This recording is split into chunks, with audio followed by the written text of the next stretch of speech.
Guys complain to me all the time. Why does a woman get to vent all of her problems onto me, but I can't? Women are more emotional and they need to vent. Like, the man is supposed to be the sport. He's supposed to be the rock. Shit is going wrong on the ship, right? And the captain's like, oh my God, I don't know. What are we going to do? And he's like, ah! How much confidence are you going to have in the captain? What about the captain suppressing his emotions and then causing problems? Beyond the perfect we discover, through our flaws we complete each other. Better than perfect we stay. Through every fault we find our way. Welcome to the Better Than Perfect podcast, where we share with you every week how two imperfect people helping each other become better equals one better than perfect relationship. All right. Here we are. So, it's your turn this week for the topic. Yes, it is. Yeah. And I feel like I have a pretty good one that's not really something that we can like fully answer. I already know how you feel about it, but it is a complicated situation. So I am excited. I did give you the topic so that you could ruminate on it a little bit, but I already know how you feel. So it'll be interesting to kind of like dive deeper into that and explain our point of views while also like thinking about how other people view it. Yeah. Okay. All right. So I guess that means I should tell you all what it is now. Yes. And we are going to talk about 50-50 in relationships. Okay. Define what is 50-50. Most people think of the 50-50 financially, right? Like they think of like, Right. we're going to both pay the bills and do this and like, 50-50. But you kind of hinted at this too earlier when we like talked about it briefly that, sometimes it's also 50-50 emotionally or in other ways. Right. And so I thought it would be a perfect topic to kind of like dive in and just like go into it, even though I do know that I feel like this is a very situational sort of thing for each couple. I know you don't necessarily feel that way. So I guess I'll explain like my side about it, and then you can kind of go into how you feel. So back when I was like dating, I kind of had a weirder perspective on dating. Like I would go on a first date and I would never like assume the guy's going to pay for it. But I had plenty of friends that would be like, if a guy doesn't pay on the first date, I'm not interested in him anymore. Right. And like, yeah, it's a nice gesture for a guy to pay on the first date. But at the same time, I viewed it as like, look, I don't know if I'm going to like you. You don't know if you're going to like me. Right. So like I can understand coming at it from like a 50-50 sort of thing that way. Like we each pay for our own meal or things like that because like we don't know where this is going. So I'm like, I'm cool with that. But like as it progressed, again, I wouldn't like expect it per se, but like it would mean more like as time went on that like this person is doing this thing for me because they care about me type of thing, or, that sort of situation. I was in a very 50-50 relationship and it felt so transactional to me, like more so than even like my friends. And that felt weird to me. Right. Like it felt weird that like when we went out, it was like, oh, well, you got this. So like you need to pay for that. Cause like I would go out with my friends and we would never even act that way. Right. So it kind of tarnished the relationship. I mean, the relationship had its own problems, but what I'm saying is that like it made it so transactional that it was like almost uncomfortable feeling.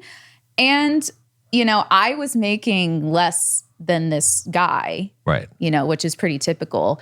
And I was still paying the same amount that he was, which in my mind, I don't think like it is bad to have some sort of dynamic where a woman pays for stuff and a guy pays for stuff.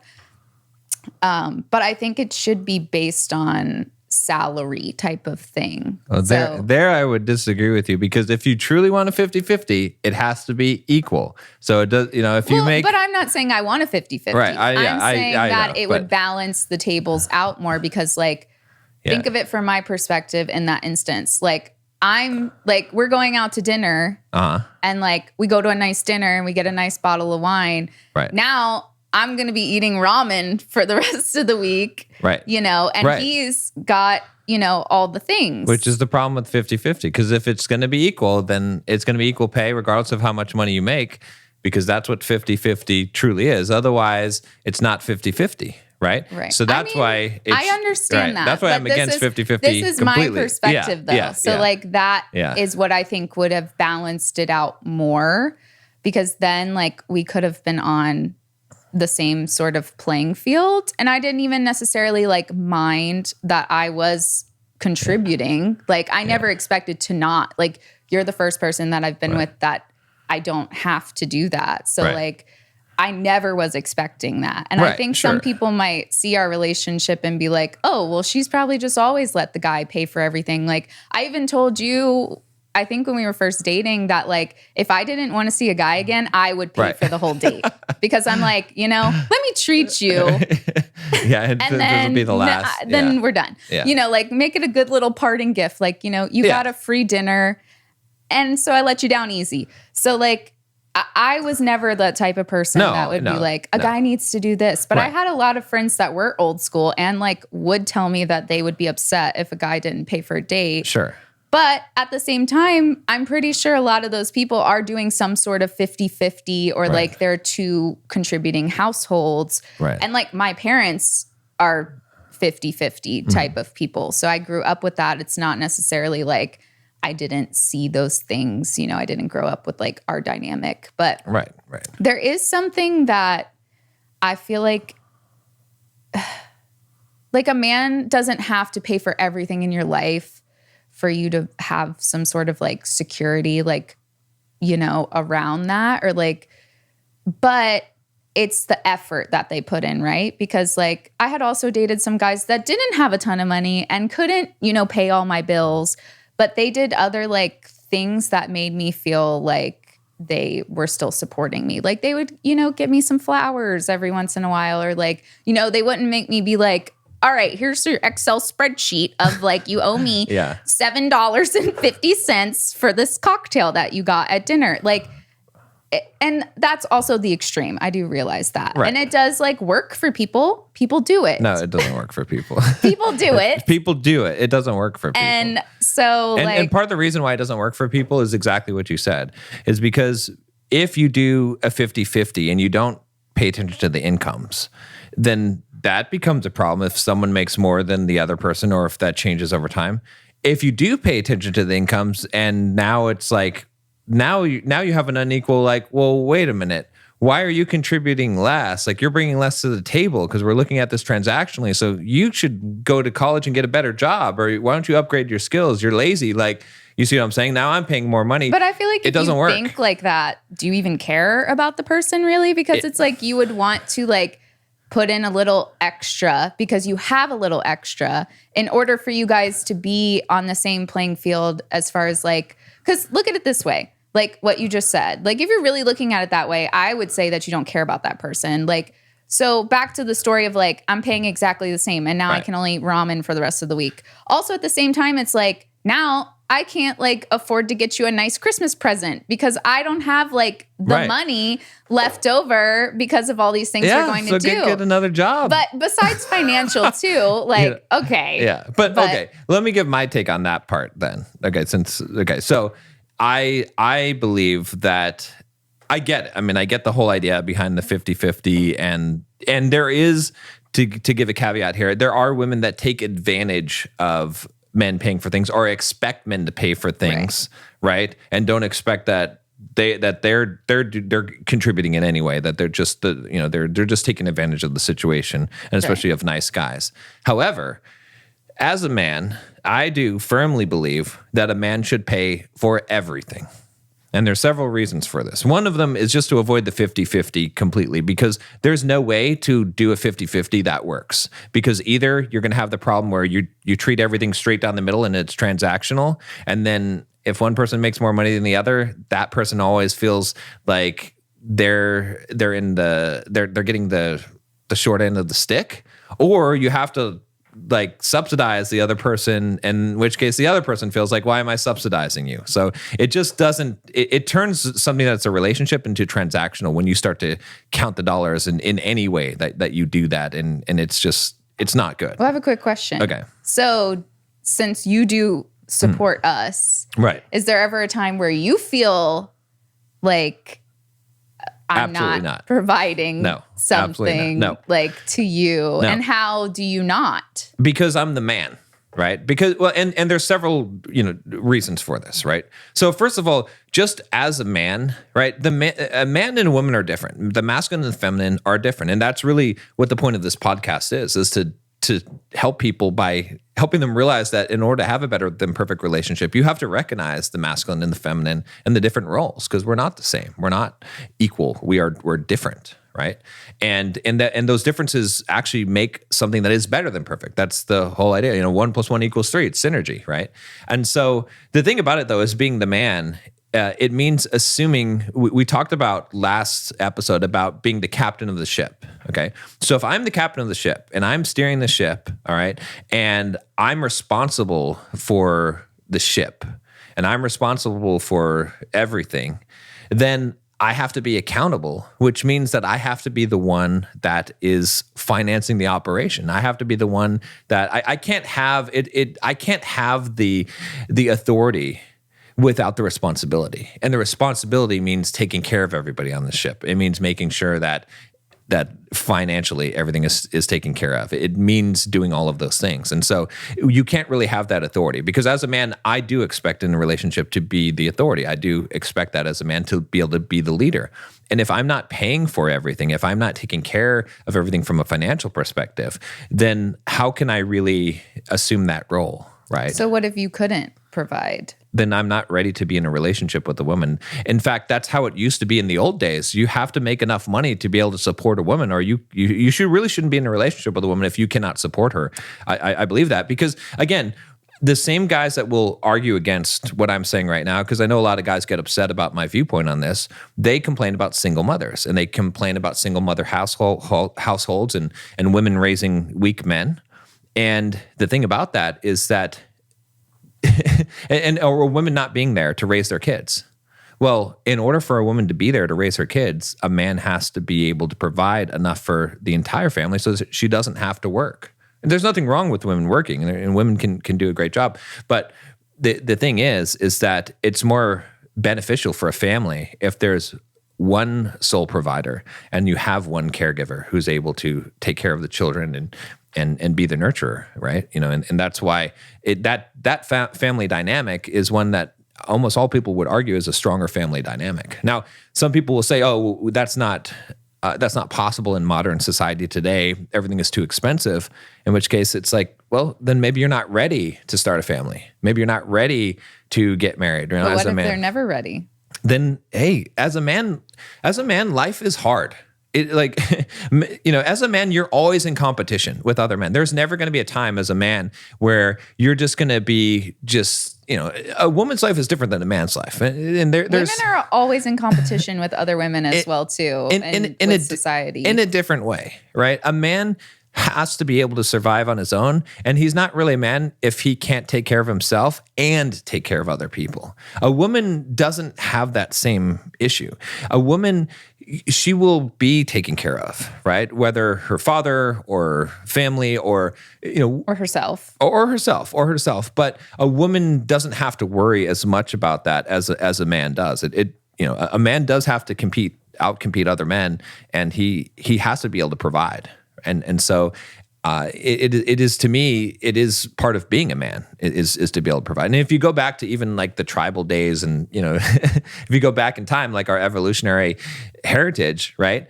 A man in a tribe that could not sustain himself, let's say a hunter that could not kill enough to provide for his own, that he would be a detriment to the tribe, right? He would be worthless because he has to be fed by other people. Other people have to take care of him. The man's supposed to be, he not only has to be able to hunt enough to provide for his own needs, but he needs to be able to provide extra for the women and the children who are not hunting. Right. And that's, I know it sounds weird to put it that way, but things haven't really changed from that. Well, so I have a question for you. Okay. That might be hard for you to answer, but Okay.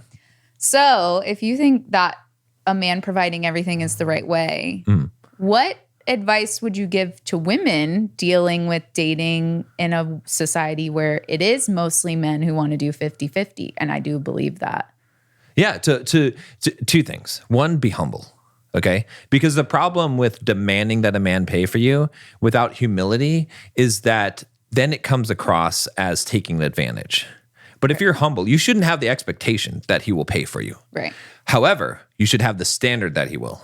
So it's a way of evaluating. You're letting the guy, you're giving him rope, let him hang himself. If a guy wants you and he's going to be a 50-50 guy, you're finding out a lot of information about him, right? A good guy, the kind of guy that's masculine that you want to be in a relationship with, he's going to insist on paying for you, and he's going to do it in a discreet way. I always tell guys, look, all you have to do is this, because a lot of women might resist against you paying for it. When the bill comes, you're having your conversation, the waiter drops the bill on the table, you just casually pull out your wallet, whatever, take your credit card while you're still having the conversation, just slip it in there and just push it to the side. That's it.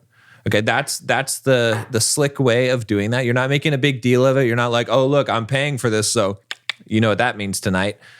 You're not trying to bargain or make any transaction. It's just because you're the gentleman, right? In fact, not only that, but most of the time the guy's inviting the woman out for a date, right? If I were to invite a friend out to go out to dinner, I would automatically be paying for it because I'm inviting someone out, right? That's just basic courtesy. That's just being a gentleman, right? So I would say to a woman, though, that don't have the expectation. Don't get all upset. Don't even bring up the subject of it. Be willing to pay and then see what the man does, because it's a great test. And you can see what he's made of by that. How did his mom raise him? What kind of values does he have? If he's going to be like, okay, well, you had this drink and I had this drink, and so here we go. Let's split the check.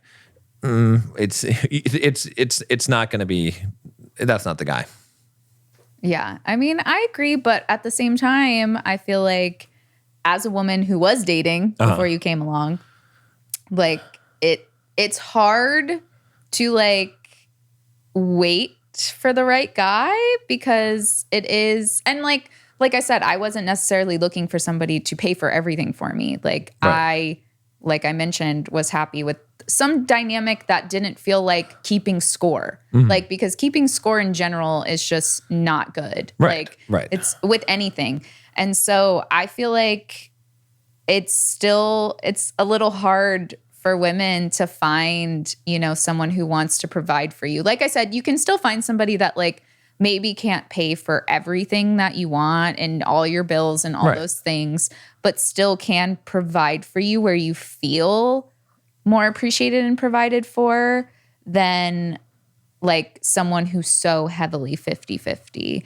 And the person who was so heavily 50-50 also, because this will kind of transition us into the next part of it. Yeah. Like we would make dinner at like either person's house, and like say it was at his house, he'd be right. like, so what are you making next time? Right. And I'm like, we can't even enjoy this experience without you being like, okay, so what are you going to do next? Right. And so like 50-50 can also be like an emotional or like, Exactly. other sort of relationship type of thing where there's still like tabs being kept, and there's still like this not fully coming together. It's almost like a roommate situation, or like I said, like more of like friends or like companions, when it's like everything's still pretty separated, including like the connection. Right. And I think that is what is the most detrimental of the 50-50, honestly, is that it can turn into such a like transactional thing in all the ways, not just financially, but right. in like emotions and like what you're giving. Like, I'm not going to give this because he didn't take out the trash, like, so I'm going to act like this. Like that sort of like dynamic, I feel like you do see more with like the 50-50 split. Right. Yeah, I agree 100%. And in fact, we were just having this conversation this morning about that in terms of emotion, right? And in fact, guys complain to me all the time, right? They're like, it's not fair. Why does a woman get to vent all of her problems onto me, but I can't onto her? Right? Which it seems like, okay, well, it seems like logical, like, okay, well, that makes sense. It should be equal in that way, but it's not, and it shouldn't be, because you're the man. As a man, you have a different set of responsibility than a woman does, right? A woman needs to vent. Women are more emotional and they need to vent. And a man needs to be able to listen to that and to not get defensive. Or take it personally. Right. And be empathetic towards that and validate her emotions, validate her feelings, and let her get it out of her system. She needs that expression. She needs the shoulder to cry on. A man that does that is viewed as complaining, rightly so, or as weak because he's trying to get the support. Like, the man is supposed to be the support. He's supposed to be the rock, right? He's supposed to be the logical, dependable, right, stable person who's analytical, and it creates the stability, right? Emotion is not stable, unfortunately, which is, again, it's not bad. It's not that bad. Women are bad because they have emotions. It's just that it's a different role, right? And so if the man is all emotional, it's not going to create a very safe dynamic. What can you depend on, right? A good example that I always use is, let's say that, again, we're using the captain of the ship, right? Analogy. Okay. If the captain of the ship, all right, if shit is going wrong on the ship, right? And the crew kind of freaks out a little bit and they're like, oh my God, there's a storm. What are we going to do? Right. And the captain's like, oh my God, I don't know. What are we going to do? And he's like, ah! How much confidence are you going to have in the captain? Right? The captain inside might be like, oh shit, this is some scary stuff going on here. But he's going to present as, I got this handled. I can take care of this. Don't worry. He's calming down the crew and saying, don't freak out. If the captain starts freaking out with everyone else freaking out, who's going to really steer the ship and who are you going to trust? Right? So that's why it can't even be 50-50 like that. It just doesn't work that way. But what about the captain suppressing his emotions and then causing problems? So like, how do you balance that out? I mean, I know how we do it. Right. And like, you do come talk to me when you get to a point where you feel like you need some emotional support or guidance, because women are more emotional. And so I understand that, but I think it's important to like not portray it as like, even if you're freaking out, just shove it down, because a lot of men have problems with shoving things down, and then it kind of blows up, which is understandable because, that happens to women too. Mm-hmm. It just happens quicker because we have a lot of emotions, or, like it happens more often because we have a lot of emotions. But I think it's important to talk about like that dynamic of it. Yeah.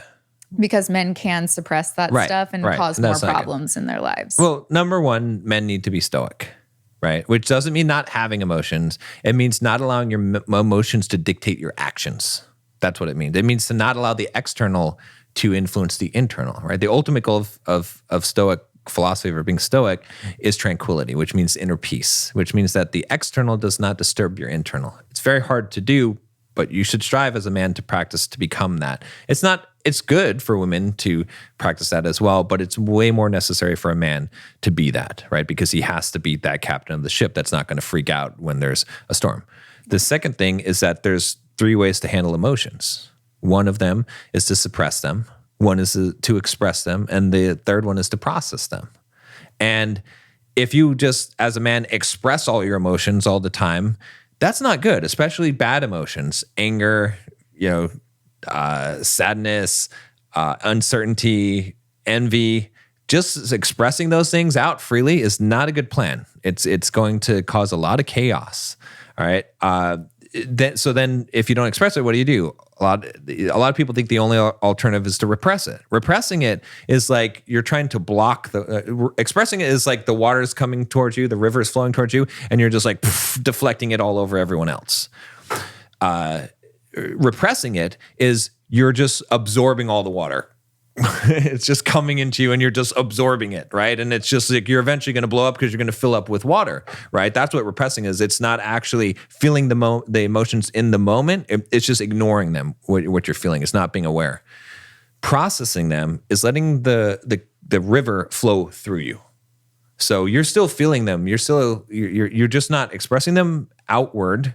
You're not pushing them down. You're letting the river flow through you. And processing and letting go. Right. And exactly. And that's what it is. Okay. So I struggle with this. Mm-hmm. And I know a lot of modern women, I'm sure, do as well. Because it's kind of confusing. So what you said, you don't want men to like be spilling everything onto each other. Right. So it's hard for women to feel like they can open up all the time because they feel like they're spilling out onto everybody, and that'll push men away. And it does to some men. Like some men don't want to deal with it. And so women do learn that they need to figure things out on their own and things like that. So like, can you explain that part? Because, like I said, I struggle with this for certain reasons and I'm trying to work on that. But I think a lot of women need to hear why it's okay for them to express their emotions and why it's not okay for men to do it in a way that women would do it. Yeah, I think it's two things, right? So one of them is that it's how the emotions are expressed, right? A lot of women get that wrong. There's light female feminine energy and there's dark feminine energy, right? And expressing emotions as a woman, like the feminine of expressing emotions or living in the moment, and there's nothing wrong with that. However, when you're screaming at someone, yelling at someone, dumping the emotions onto someone as opposed to expressing them. Like if you're truly, I want to express my emotions. This is what I'm feeling. I'm really sad right now. I'm feeling anger. This thing is irritating me, right? If it's not directed at me, that's fine. It's not disrespectful. Once you cross the line of being disrespectful, then that becomes a not healthy way to express the emotion. So I think a lot of women think, oh, well, I can just say whatever I want, or I'm just angry. So I said that because I was angry. And so I can just curse or whatever. Or I was just mad. Like that's you're saying I can't be mad. It's like, yeah, I'm not saying you can't be mad. What I'm saying is you can't be like calling me names because you're mad or yelling in my face or doing inappropriate things or throwing. I agree with that. I was more so saying like the emotional weight of it and putting it on a man and how like that, because that to women feels overwhelming. And I know we're different, but like I said, like some people feel like it pushes their partner away, like pushes a man away, which is really like, I'm assuming a man not being able to handle the woman's emotions in that way. And maybe the woman is handling them in the wrong way. I'm not saying that that's not the case, but I feel like it has been stressed more like these days that women, figure their own stuff out and don't dump it on guys because guys complain about it. And same with like, the 50-50 going back to like the whole thing, like that's been so stressed by guys that it is perpetuating women to live this way. Right. Like, again, not that I think that all women are like, I want a man to just pay for everything so I don't have to do anything. There are some women out there like who abuse those sort of things. And those are easy to identify. But I think women have like given up on having like a more traditional in this sense relationship where the guy provides because it's just very rare. Right. And it is hard in today's economy, with like inflation and everything costs so much money. People can't even afford houses. Right. So like, I understand that even like that pushes people into like needing two incomes to afford things. Like I do get that. But at the same time, I do think when it's like an extreme that you can't have the same amount of intimacy. Again, like going back to intimacy, it's so important because like you're kind of living separate lives together Right. rather than like And one. yeah, you Exactly. like you have to become one. Like I do trust you, but I have to trust you, right? Right. Because like you're providing Right. our life. Like Right. if you don't get your work done, like Right. we might be eating ramen. Well, not that yeah. like that is Yeah. happening or No, like no, I no, don't think no. that would happen, but Right. that's like it does make you have a deeper trust in Right. your partner Exactly. Yes. than if, you know, you guys are just kind of fending for yourselves but living under the same roof. Right. In which case, why even have the relationship? Right. Right. Because you're not. You know, you do have to create a somewhat dependency on each other. Right. Even though that's the dangerous word, but it's because codependency is bad, but interdependency is not. Right. And that's. I mean, I guess we won't dive too far into that, so we don't go too rabbit trail. But to address like the second point you said about women being told, "Don't dump this on a man." Unfortunately, a lot of the stuff that they have to say is that men need to man up, and there's not a lot of that a woman can do about that. But men need to understand that women do need to vent, right? And this is something that I had to learn. In fact, I think the first time I learned it, honestly, was when I went to a Tony Robbins seminar and he talked about this. And I was like, I was like, what? Just sit there and listen. And then, you know, and then it's like, but here's the good news for men to notice, right? When you do this, when you just allow a woman to vent and let her get her stuff out and you validate her emotions, she is going to be walking on clouds. She's going to just like, oh, I know. You're getting some action tonight, buddy. I've been in your comment section with Yeah. guys who are like, my wife's so mad at me. I'm like, did you just give her a hug? Right. And like, Right. they don't think of that kind of stuff. Like she will, it will be life-changing for her for you to do this. And she will appreciate it to an immense degree. Right. Don't get emotionally involved in it. Don't get into or try to fix it. Don't try to fix it. Don't get defensive. You know, just allow her to express those emotions, validate them. It's hard to do. Believe me, I know it. It's hard. I screw up still. You know, I'm pretty good, I think, but I screw up sometimes. But we're human. yeah, but that's what men need to really learn is that is. And again, it kind of comes back to it's two things, right? So one is you talked about being one, right? And so if you're thinking about me versus her, which is just a bad way, the transaction, that's why I'm so against 50-50, by the way, too, is because that's what you're thinking. If you think of it as one, you're one organism, all right? One entity, all right? Then one side of you is emotional and one side of you is more logical. Right. And you need to allow the emotional side to get what it needs. You see, it's not then you're like, okay, why should I allow a woman to vent? Because that's the emotional side. That's part of you, of this one you've become, of two becoming one. Right. And then the other side of it is this, and I think this is what we were talking about a little bit this morning, is that a man, what might be something that is very heavy for you, right? As a woman experiencing more emotion and living your life in the now, in the more emotional, you know, and less analytical, that might be heavy for you. When you give that burden to me as a man, it's much lighter for me. Because to me, those heavy emotions don't disturb me as much. So you can release that to me. Sure, maybe it takes a little bit of an energy drain on me, but not as much as it's taking on you. So then what happens when you release that energy and you have now all this energy freed up? Now you can use that energy to support me as a man, right? To support me in the work that I'm doing so that you're lifting me up, increasing my confidence, taking care of sexual needs, like things that are going to make a man feel like he's on top of the world. Now he's going to go out and conquer the world, have more energy, right? So it creates a synergistic effect where if you handle your problems by yourself and I handle my problems by myself, sure, it's one and one. But if you give me the things that are weaknesses that harm you, and I can deal with those easier, and then you're free to be able to now support me in a way that I can't support myself energetically, then 1 + 1 becomes 3 or 4. And that's really what the value of it is. And that's why 50-50 is 50-50, literally, if you add 50 to 50 together, it's 100. It's one, right? It's one.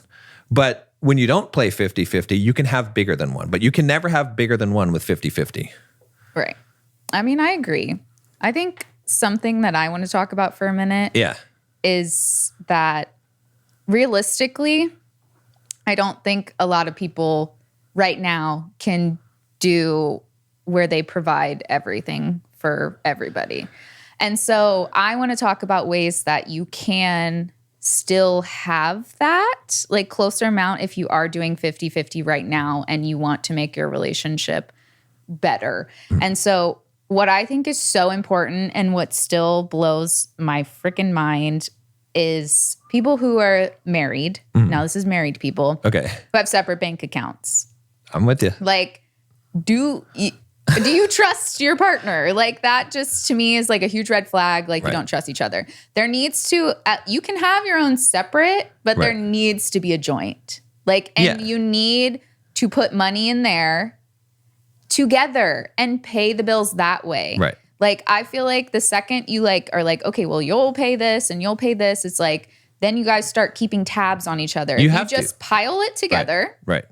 And maybe take out some money in your personal bank account for like gifts or like stuff that you want to buy that like whatever, you know, but there has to be a joint bank account. Or even if you're dating, you can, and you're living together, you can kind of like, you know, make a combined fund. Sure, exactly. And then pay it that way because then you still feel like you're a united front. Right. Like you're like, this is you guys together, not like, okay, she pays this and I pay this and then I got groceries this week and, you know. Right. Like, it's kind of weird to me sometimes when I see like couples on Venmo, like, you know, exchanging things for like coffee. I'm like, yeah, people are going to get really upset at us for that. But hey, I agree with you. Like, but it's true. Let's be real. Put the coffee money in your conjoined bank account and then go. Then you're both still paying for it. Right.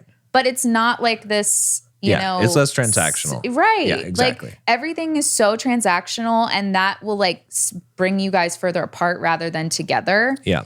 And so like, yeah, I just wanted to bring that up because there are ways if you have to do the 50-50 or, you know, whatever, like whatever dynamic it is, there's still ways that you can do that and work from a more united front because that's what you need. Like, and if you feel like you can't do that, you can't join bank accounts with the person you're with, then you need you need to like take a step back and be like, what? Well, this isn't how it should be. Right. Like you're dating for long-term commitment. You should be like actually dating if you're in a committed relationship. And so like if you're in a committed relationship, but you're like, oh, well, I don't trust him to like have our money all together. That's a big deal. Like that's breakup level to me. Yeah, I agree with personally. you 100%. Yeah. So like the thing is that you shouldn't even be dating, let alone married to somebody that you don't trust their decisions, because you can't put your like fate or whatever you want to call it, your life in that person's hand if you feel that way. Like you can't trust them. And the same with like the dynamic that you were talking about, you giving, you know, I give you what I can't handle or I need you to help me with, and you give me that. You can't do that if you don't trust the other person. Like, and so that I think it really comes down to trust. Like even financially, if you're so 50-50, why? Like, why don't you trust this person to have like some sort of conjoinedness? Or to never take advantage of you, right? Because a lot of the 50-50 comes from, I know when guys, they're like, oh, I'm going to get taken advantage of. Right. Well, yeah, okay. If you go on a date with a girl once and she's planning on taking advantage of you, she takes advantage of you, okay, she missed out on the more important thing, which is you. You should value yourself higher, and that's fine. With her again. But if you're seriously dating someone and you seriously think that they're going to take advantage of you, if you don't count the dollars or try to make it, then you got a problem. Well, I think men are afraid of that because they don't vet their dates. And let's be real, they don't. They're just like, they swipe and they're like, here's my number, let's plan a date. You even tell them, you know, like, you know, don't talk too much just to get the date. And I get that. But I do think men should still be vetting their dates because you are less likely to get in those type of situations. I'm not saying it's never going to happen if you have vetted your date. Well, because most of the time you can tell when someone's like, you know, buttering you up or trying to use you for something. if you've talked to them enough to kind of get the feel of it. If you're a high enough value guy because you've worked on yourself to become that, first of all, you're not going to care about dropping a little bit of money on a dinner. You shouldn't. And second of all, a woman's going to recognize that, and she's not going to take advantage and lose the guy that's way more valuable than one dinner. If a girl values you as much as one dinner, then let her have that, right? Because she should be missing out on more. And if you don't feel like you're in a position as a man where a woman would be missing out on more and know it from talking to you, that she would be missing out on more if she took you for one dinner, then you're not ready to be dating. You need to be working on yourself instead. I mean, right? I agree. But to address what you said before, because, okay, I'll be real for a second. I know that I'm an idealist. Okay. I'm very principled. I believe that a man should be the one that is providing and taking care of everything. And that, you know, in all those things. However, it is kind of ideal, right? I think but the reason why I stress it that way is because men should be striving to be that and for that. And I women get it. should You're trying be to push them to be, Right. you know, the best man that they can So be. I'm not going to water it down, but practically, right? If we're going to be pragmatic about the current situation, let's say you're already in a relationship and you guys do both need to work or whatever it is, then I agree. Then you should just try. You should know what the ideal is in your head and try to work towards that as much as possible. And I have plenty of coaching clients of mine that I've helped them where they're like, yeah, I'm going to build this business so that my wife doesn't have to work anymore, and they've done that. And then the wife stays home, she takes care of the kids. They're able to have the things that they couldn't have and have the kind of relationship and dynamic that they couldn't have before. So practically, I think what that looks like is pooling all the money into an account, like you said, and having the man be the authority of that money, to be responsible for that money, right? It doesn't. Sometimes it's the woman, though, that's more financially responsible, which I know you're going to say that men need to learn to be more financially responsible. I understand that. Yeah. But there are some men that are not. Right. And again, like, if you are with a man that you don't trust his like financial intelligence or that's a problem. like how he handles money, then it's not the guy for you because he's not there yet. And guys say the same thing, right? Because they're like, oh, well, I can't, my girlfriend or my wife will just spend all the money. She's a shopping addict. But what do? I give you my credit card, right? And do I say, oh, you're limited to, no, I trust you 100%. If you want to buy something, buy something. Right? I know who you are as a person. I know that you're not going to run up the bill and do crazy. Well, it's also because I'm looking at it like this is our life. Right. Like one, right? I still do the same things that I would do right.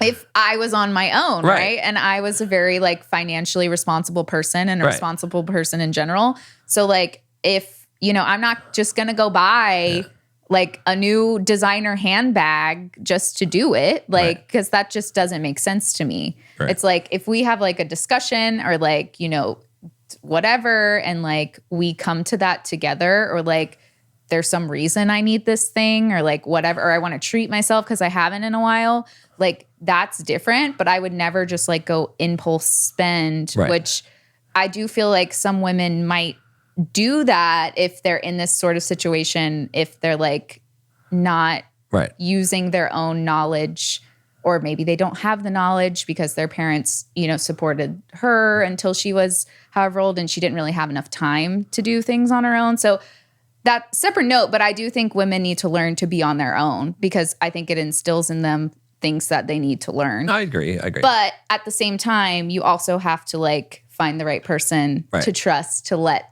some of that go, but you still use the knowledge, right? Like you just said, like I don't go like on shopping sprees every day.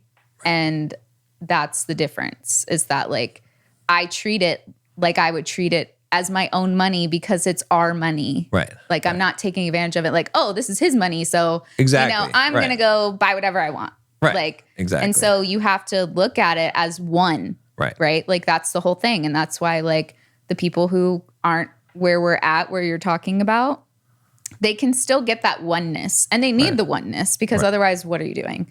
Like it's just how it has to be. If you're in a relationship, you should be operating as one, as a team. Exactly. 100%. And here's another thing, right? Because I think this is relevant to it, which is what is the number one cause of arguments in relationship? Money. That is, it's number one, right? I know. So that's why this is so important. And that's why I'm so adamant about not the 50-50, because if it's not 50-50, if the man's providing for everything, is paying for all the things, there's no argument.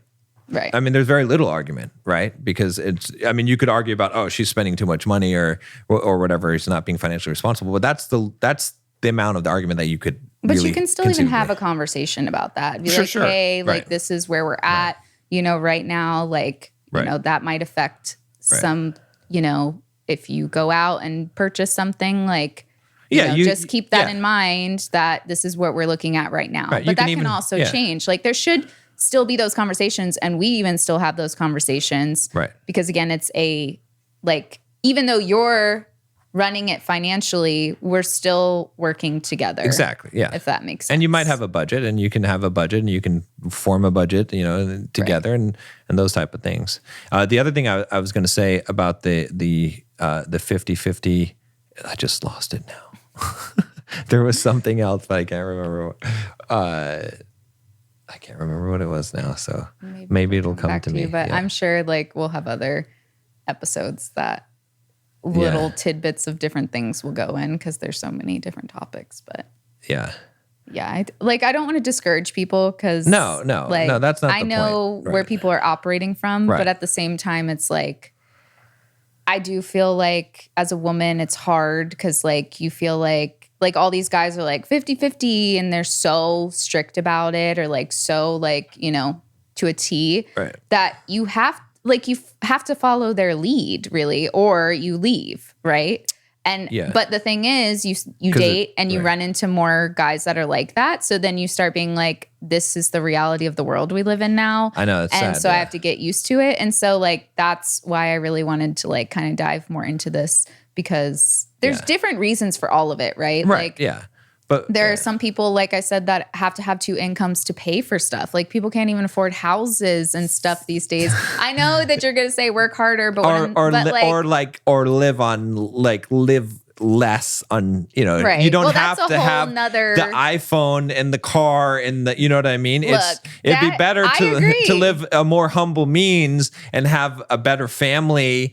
You know what I mean? I know it's hard. Agree. I know it is hard, but it's people also didn't learn their priorities and their responsibilities either. Right. That's a whole nother because it is situation. expensive now. I'm not trying to deny it. I know it is, but I also know that having come from nothing and made my own way in the world, that it is possible to do that, and that a man should be focused on that. Oh, I know what the other thing I was going to say was.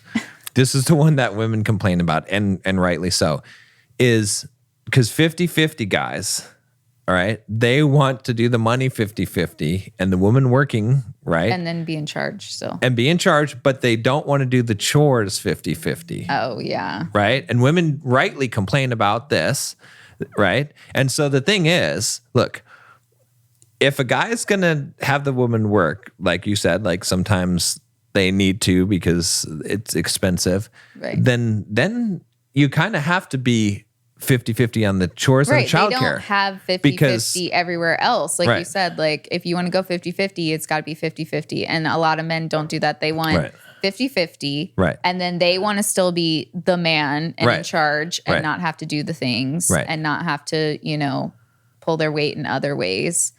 That's also a problem. Because besides just denying the guy, women... It's so hard for women to find a nice guy that eventually some woman will stay with this guy, even though she's not happy. Right. So he thinks it's right. And so he continues living this way. Right. And women are going on all these dates, seeing all these things. And they're like, okay, this just must be how it is. Yeah. Because it is rare to find the sort of dynamic that we have and that you say is the ideal. It's really hard. But I think you can do it in certain ways that make it more unified, even if you have to be 50-50 or whatever. But that's why women have to not accept 50-50, is they have to have a high enough standard for themselves to say, look, no, I'm not, not rude, not... Look, I get what you're saying, but people are afraid to be alone. And that's also another problem. But they're afraid to be alone, and rightfully so, because there are people who talk about women's age and how their value diminishes after they get a certain age. Yeah. but at the same time, they're not supposed to settle. And Well, so it's yeah. very complicated. Look, I know, like I mean, I wasn't it's- going to settle. Right, yeah. So like, Otherwise, I you get end it. up in this situation. And again, it doesn't mean that a man has to be absolutely perfect. And sure, maybe a guy might be misinformed and believe in the 50-50 system. And could it work with that? Yeah, it just makes it harder to have the masculine and feminine dynamic in the relationship. Because like I said, even the situation where they're both still there. Like a woman Right. still has to be masculine to pay Right. her side of the bills, Right. to make sure she's got stuff on Yeah. time. So I wish it were is different, harder but- for her to like yeah. completely let that down. And what happens, like, if you're both working 9-to-5 jobs, right? Then how do you then have the woman be the nurturer that's primarily taking care of the kids in the household? You can't, because that's really not fair at that point. Because what is the guy She's actually working, like, doing 2 then? jobs. Yeah, because what is the guy actually doing then, right? So Right. if, in a situation where the man is the one working and providing for all the bills and everything, then it is right to assume that the woman will take care of the household and the laundry and the kids, and not that the guy shouldn't also be involved in the discipline of the kids and the family. But I'm just saying that she'd be the primary nurturer, or the person take care of the household. Homemaker. The homemaker, yeah. Again, it has a negative connotation, but it really shouldn't be, because it just makes sense. It's just really hard to have a masculine feminine dynamic if both people are working and the money is divided up in that way. Not to say that you Right. can't possibly do it, but it just becomes a lot harder, because then where do the roles actually get separated, right?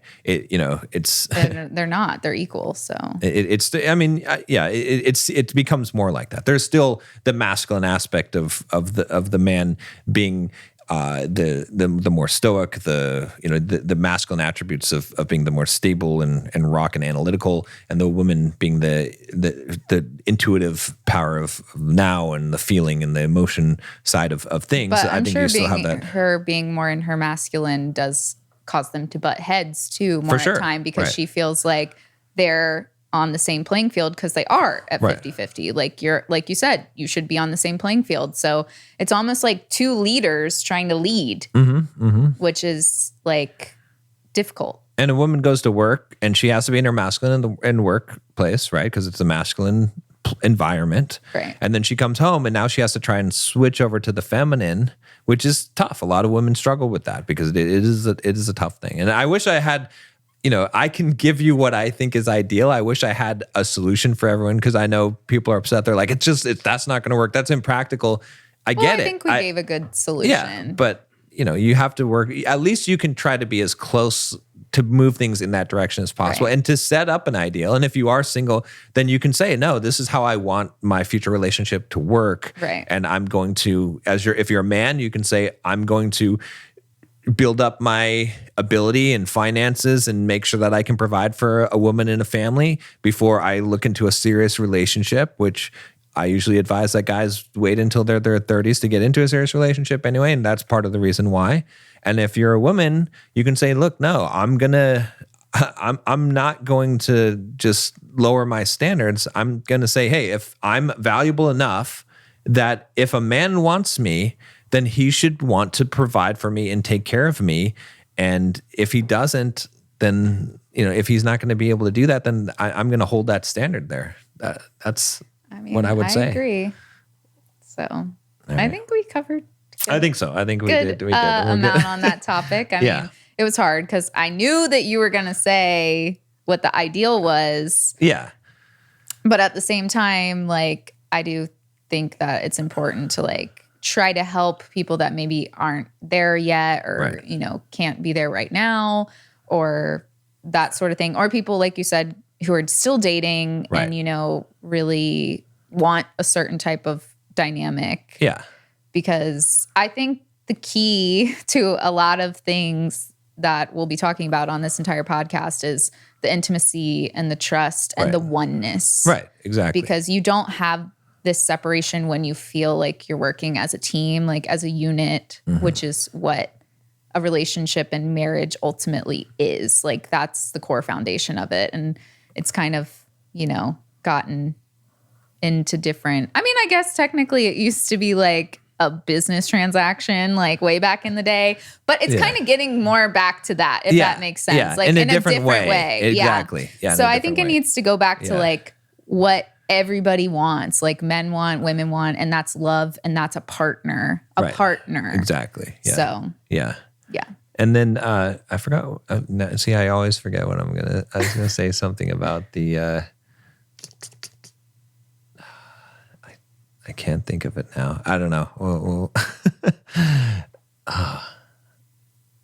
I can't remember it. That's okay. It's gone. I need It's like okay. a notepad to write down my notes, but no, I think we covered it good. Yeah. So you want to do our closing? Yeah. Kind All of right. like, So this segment is something in our relationship that happened this week. So actually, it happened last night. So we got into a little bit of a conflict about tiff. Yeah. So what happened, and I'll take responsibility for this, is that we went out to a restaurant to eat, and Nicole was having a little bit of a panic attack because her neck was still doesn't feel right. But. Yeah. And so in the car, I kind of tried to touch her neck to help her, and she kind of jerked away. You jerked away from it, and I got a little offended by that. And then in the restaurant, when you're upset about it, I wasn't, I was paying more attention to what I perceived as you being rude because you were in your world of the panic, right? And so I was, I was like, oh, you're being rude to me and whatnot. And I think what it ended up coming down to when we talked about it in the car was one thing was that yes, I wasn't being as considerate, right, of it. I was becoming more reactive, I would say, right? But there was something deeper that was bothering me, which we identified, which was that I felt like you never really asked me for help. Right. Which is kind of what we talked about in this, so it was good. It was good timing because I felt as a man, I was like, not that, obviously I'm taking care of things. You trust my leadership and all those things, but I'm like, there's never really been a time that you've actually been like, can you help me with this? Can you help me aside from like physical, but like emotionally, can you help me? Can you, right. come to me? And yeah, maybe if you want to talk about that a little bit, but yeah, I mean, I told John this too, like in that moment, I was just freaking out. Like if you've had a panic attack, it like totally like consumes you. Yeah. And so I wasn't really paying attention to the things I said to him. And, I wasn't and they weren't like really mean, bad. Yeah, they weren't bad. But I was trying to like calm myself down with like the tactics that I have learned help me. And in that moment, we were at dinner, like we were at one of those like Brazilian steakhouses. So there's constantly people coming up. And so it kept overwhelming me. And I wasn't having a panic attack because of like social anxiety. Right. Like John said, I'm like a huge hypochondriac. So like anytime something hurts on me for like a long period of time, I'm like, I am dying. Yeah. And then if you know what a panic attack feels like your body starts changing and then you really feel like you're dying. And so like all these things were happening. I was like, I feel like I'm going to throw up on this table. I feel like I'm going to pass out. And so like I was panicking and, I could tell that John was like, feeling a certain type of way. But I like in that moment, I was just like, I can't like stop and be like, are you okay? Like what's going on with you? I was just trying to like not pass out. And I just really wanted you to reach out to me for help. I think that's why and I was really, at the same time, I was like, just like, let me help you. Help me really, but just like emotional support, just like help me, like, yeah, I think like, and that really, I told John this and because it's the truth is that like, I've never asked anyone really for help because I grew up like figuring my own problems out and things like that. Like I didn't have like my parents really to be like, hey, can you help me with this? Like they were busy, like I said, they did the 50-50, they worked all the time.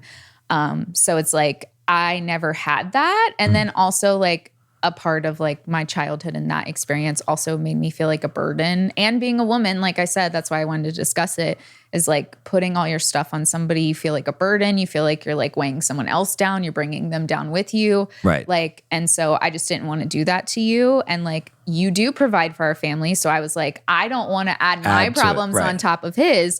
So it wasn't like I was doing it because I'm like, I don't need your help. Like I, am better and can figure it out. But you felt that way, and I don't want you to feel that way. And it will help me by not having to completely do everything on my own and being able to lean on somebody. It's just like learned behavior that I need to like unlearn and reach out for help. Yeah. Like I can't even really do it with my friends. Like, so, it's just. It makes a man feel important and valued, honestly, especially in society today. It's very important. Women are afraid of being seen as needy or of not being able to handle things on their own. And they're given the message. In fact, you sent me that TikTok, or a video on it, I think, right? Where, I sent you one because I shared with Jake, what's his name? Jake Maddox. Yes.